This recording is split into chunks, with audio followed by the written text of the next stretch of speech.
Hello friends, இன்றைக்கி நம்ம வீடியோவில் உமாயூனை பற்றி தான் பார்க்க போகிறோம்.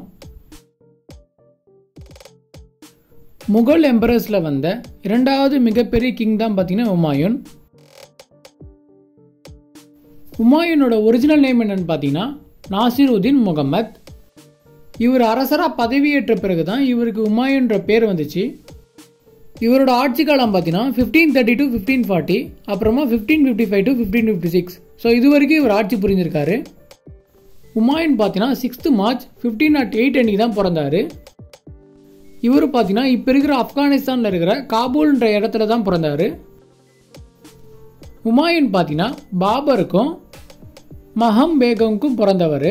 ஸோ இவங்க ரெண்டு பேருக்கும் பிறந்தவர் தான் பார்த்தீங்கன்னா உமாயூன். இப்போ நம்ம உமாயூனோட மிலிட்ரி கான்கஸ்ட்டை பற்றி பார்ப்போம். ஸோ இந்த மேப்பில் இருக்கிற எல்லா இடத்தையும் தான் பார்த்தீங்கன்னா உமாயூன் ஆட்சி புரிந்தார். உமாயூன் பார்த்தீங்கன்னா பகதூர் ஷாவை டிஃபீட் பண்ணி குஜராத்தை 1534 கேப்சர் பண்ணுறாரு. உமாயூன் எப்படின்னு பார்த்தீங்கன்னா ஒரு சின்ன வெற்றியை கூட ரொம்ப கொண்டாடுவார். ஸோ அவர் பகதூர் ஷா கிட்ட கிடைச்ச வெற்றியை ரொம்ப நாளைக்கு கொண்டாடினார்.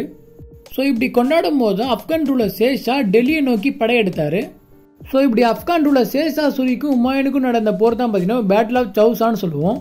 இந்த பேட்டில் பார்த்தீங்கன்னா உமாயூன் 1539 டிஃபீட் அடைகிறாரு. ஸோ திரும்பவும் பார்த்தீங்கன்னா பேட்டில் ஆஃப் கனோஜில் உமாயூன் ஷேர்ஷா கிட்ட டிஃபீட் அடைகிறாரு. ஸோ இந்த டிஃபீட்டில் மொத்த ஸ்டேட்டையும் உமாயூன் ஷேர்ஷா கிட்ட பறி கொடுத்துறாரு. அதுக்கப்புறம் உமாயூன் அங்கிருந்து பெர்ஷியா நாட்டுக்கு எஸ்கேப் ஆயிடுறாரு. அங்கே தான் பார்த்தீங்கன்னா உமாயூன் அமிதா பானு பேகன்றவங்களை மேரேஜ் பண்ணுறாரு. ஸோ அப்போ தான் பார்த்தீங்கன்னா அக்பர் இவங்க ரெண்டு பேருக்கும் பிறக்கிறாரு.